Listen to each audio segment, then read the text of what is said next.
प्रिय विद्यार्थियों, स्नातक तृतीय वर्ष हिंदी साहित्य प्रथम प्रश्न पत्र आधुनिक काव्य की जो पहली इकाई है काव्यांश, उस काव्यांश के प्रथम जो संकलित कवि हैं अयोध्या सिंह उपाध्याय हरिऔध, उनके साकेत के नवम सर्ग से जो पवन संदेश नाम का जो खंड है उसका हम अध्ययन कर रहे थे।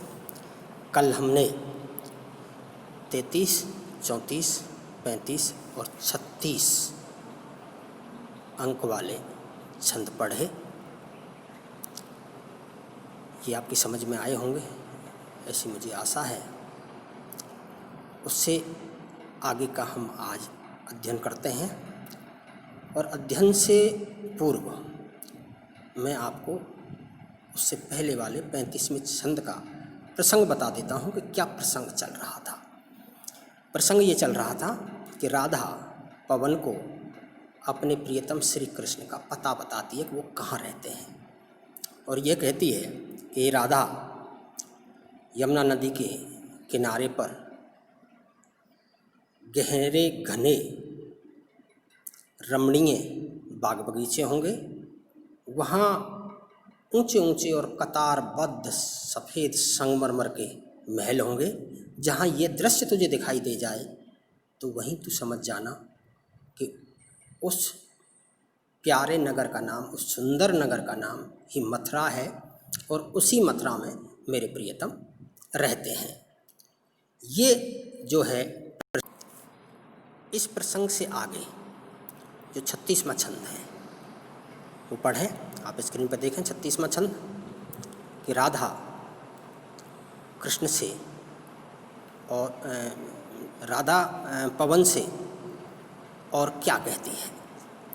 कालंदी के तट पर घने रम्य उद्यान वाला, ये तो 36वां छंद है, यहाँ तक तो हम अध्ययन कर चुके। 37वां छंद देखें। जो ही मेरा भवन तजतु अल्प आगे बढ़ेगी, शोभा वाली सुखद कितनी मंज कुंजें मिलेंगी, प्यारी छाया मृदुल स्वर से मोह लेंगी तुझे वे, तो भी मेरा दुख लग वहाँ जा न विश्राम लेना। देखिए क्या कहती हैं राधा।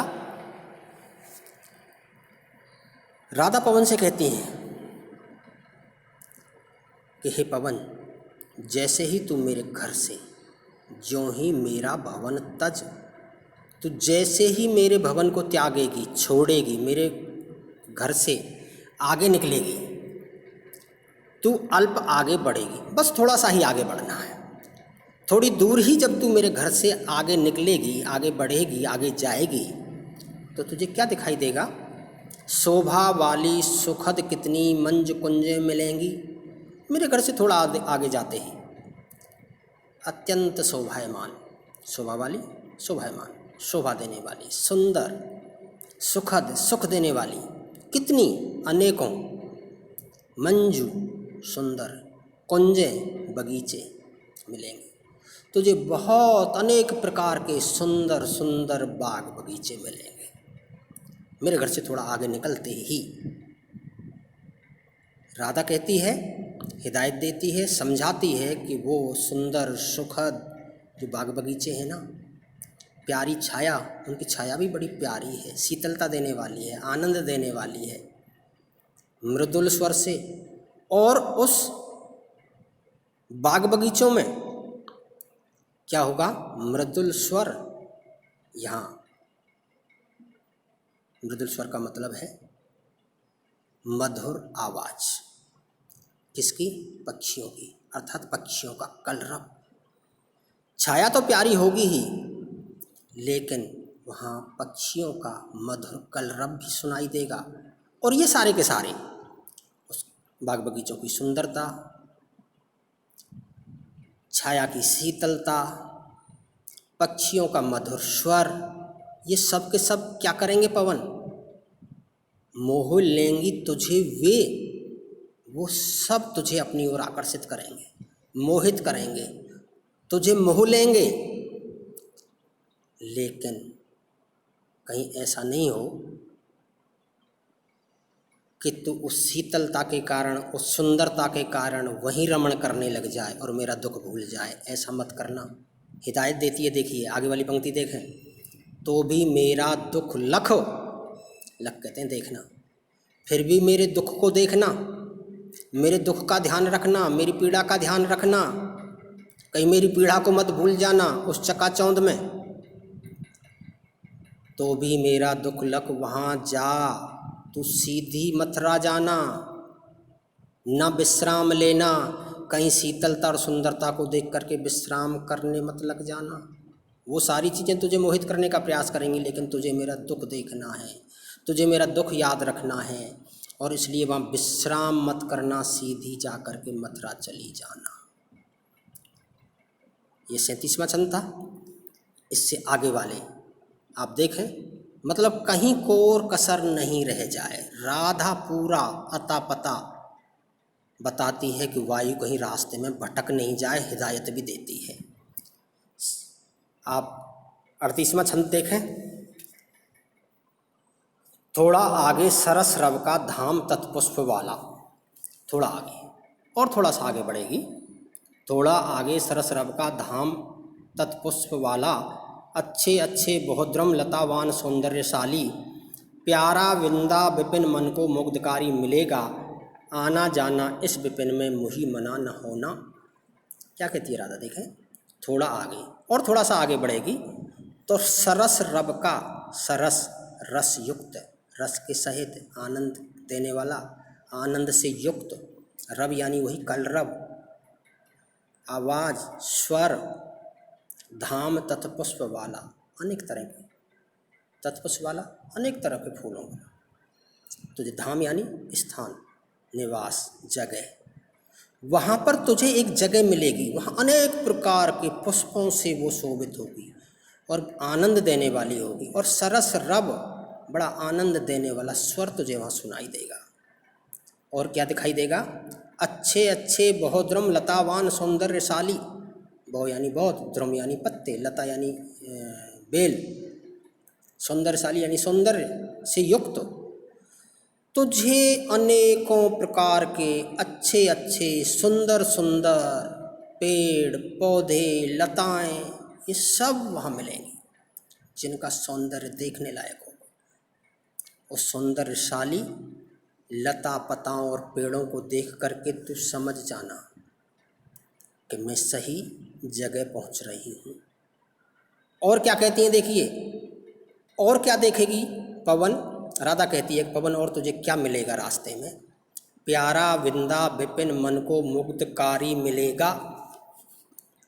थोड़ा सा आगे बढ़ते ही, प्यारा प्रिय, वृंदा विपिन, वृंदा कहते हैं तुलसी को, विपिन कहते हैं वन या जंगल यानी तुलसियों का जंगल, अर्थात भाव क्या है, वृंदावन, वृंदावन का जो नाम पड़ा है इसीलिए पड़ा है, वहाँ तुलसियों के वन थे, तुलसी के बहुत ज़्यादा वन थे, इसलिए उस जगह का नाम वृंदावन है। तो क्या है, प्यारा विंद्रा विपिन, वहाँ पर बहुत ही प्रिय वृंदावन तुझे मिलेगा। और वो वृंदावन क्या करेगा, मन को मुग्धकारी मिलेगा, जो मन को मुग्ध करेगा, मन को प्रसन्न करेगा, मन को खुश करेगा, ऐसा एक नगर वहाँ वृंदावन भी तुझे रास्ते में मिलेगा। राधा को हिदायत तो दे रही हैं, लेकिन वर्जना नहीं है, मना ही नहीं है कि वहाँ रुकना मत, देखना मत, घूमना मत, टहलना मत, मना ही नहीं है।